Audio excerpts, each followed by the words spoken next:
নমস্কাৰ বন্ধু বান্ধৱীসকল, আজিৰ ভিডিঅ'টোত মই চেফোপেৰাজ'ন আৰু সালবেক্টাম ইনজেকশ্যনৰ বিষয়ে আলোচনা কৰিম। এই ইনজেকশ্যনটো কি বেমাৰত ব্যৱহাৰ কৰা হয়, ইয়াতে কি কম্পজিশ্যন আছে, ইয়াৰ মূল্য কিমান, ইয়াৰ কোম্পানীটোৰ নাম কি, আৰু এই ইনজেকশ্যনটো ব্যৱহাৰ কৰাৰ পিছত আপোনাৰ কি ছাইড ইফেক্ট হ'ব পাৰে আদিৰ বিষয়ে মই বিতংভাৱে আলোচনা কৰিম। তো বন্ধু বান্ধৱীসকল, আপোনালোকে ভিডিঅ'টো স্কিপ নকৰাকৈ আৰম্ভণিৰ পৰা শেষলৈকে চাব। বন্ধুসকল, চেফোমেক্স এছ ইনজেকশ্যনটো 1.5 গ্ৰামৰ পেক হয় আৰু ইয়াত থকা কম্পজিশ্যনসমূহ হ'ল ইয়াতে চেফোপেৰাজ'ন আৰু সালবেক্টাম আছে। এই ইনজেকশ্যনটো IM আৰু IVত দিয়া হয়।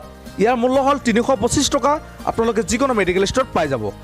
বন্ধুসকল, ইয়াতে চেফোপেৰাজ'ন আছে 1000 mg আৰু সালবেক্টাম আছে 500 mg। এই ইনজেকশ্যনটোৰ পেকৰ মাজত এটা ষ্টিল ৱাটাৰ আছে, 10 ml ষ্টিল ৱাটাৰ আছে। আপোনালোকে এই ইনজেকশ্যনৰ গুড়িৰ সৈতে মিক্স কৰি ল'ব। এই চেফোমেক্স ইনজেকশ্যনটোৰ কোম্পানীটোৰ নাম হ'ল মেক্স ফাৰ্মাচিয়া প্ৰাইভেট লিমিটেড। আপোনালোকে যিকোনো মেডিকেল ষ্ট'ৰত পাই যাব অথবা অনলাইনত অৰ্ডাৰ কৰি কিনি ল'ব পাৰে। বন্ধুসকল, চেফোপেৰাজ'ন সালবেক্টাম ইনজেকশ্যনটো সাধাৰণতে পেটৰ ইনফেকশ্যন, মূত্ৰনলীৰ ইনফেকশ্যন, বেক্টেৰিয়েল ইনফেকশ্যন, স্কিনৰ ইনফেকশ্যন, শ্বাসনলীৰ ইনফেকশ্যন, অস্ত্ৰোপচাৰ কৰাৰ ফলত কটা অংশ জোৰা লগাবলৈ আদি বিভিন্ন বেমাৰত এই ইনজেকশ্যনটো ব্যৱহাৰ কৰা হয়। বন্ধুসকল, এই ইনজেকশ্যনটো এণ্টিবায়'টিক ইনজেকশ্যন হয়। যিসকল লোকৰ জ্বৰ হয়, পানী লগা জ্বৰ হয়, চৰ্দি হয়, কাহ হয়, নিমনিয়া হয়, সেইসকলৰ বাবে এই ইনজেকশ্যনটো ব্যৱহাৰ কৰা হয়। বন্ধুসকল, শৰীৰত হোৱা যিকোনো ধৰণৰ বেক্টেৰিয়েল ইনফেকশ্যন দূৰ কৰাৰ বাবে এই ইনজেকশ্যনটো ব্যৱহাৰ কৰা হয়। যেনেকৈ আপোনাৰ শৰীৰত ছালৰ সংক্ৰমণ, শ্বাসনলীৰ সংক্ৰমণ, যেনে টনচিলৰ প্ৰব্লেম আদি বেমাৰত এই ইনজেকশ্যনটো ব্যৱহাৰ কৰা হয়।